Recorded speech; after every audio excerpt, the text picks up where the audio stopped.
Hello viewers, welcome to our channel Smart Data Learners.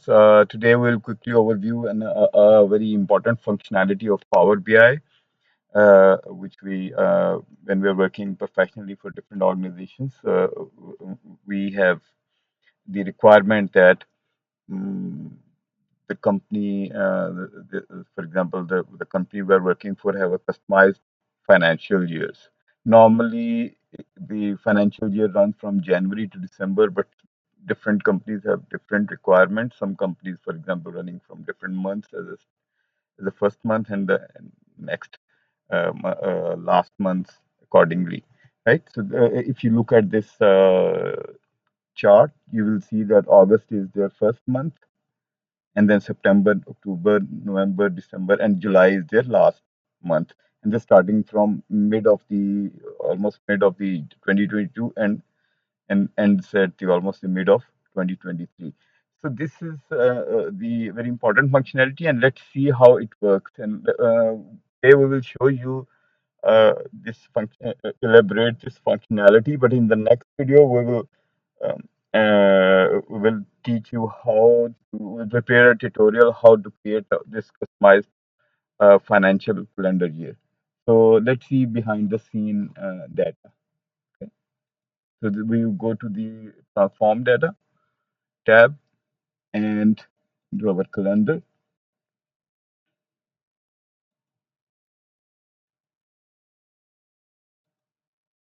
This is our calendar. So if you see this in this calendar, we have 8, 15, 8, August of 15, 2020 is the year 2020, and the quarter is third, and month is 8.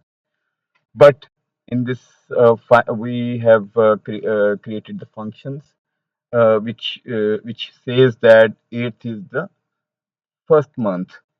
8 month, if it's a 8 month, then it's a first month, right?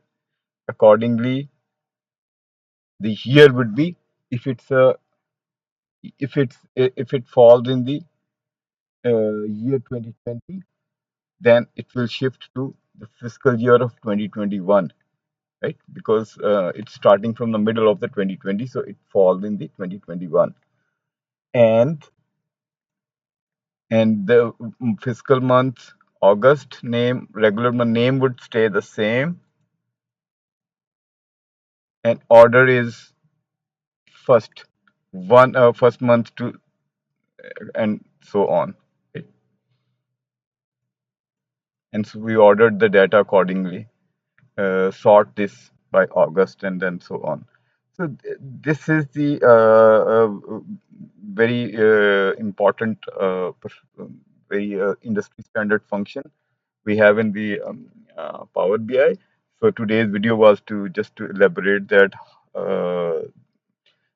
this is this special feature of the Power BI where we can group the data under a customized fiscal year. Right. Let's go back to the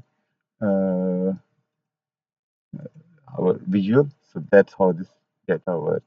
So that's it for today's video, and we will be uh, prepare another video to how to create this specific customized financial calendar and accordingly grouping the data.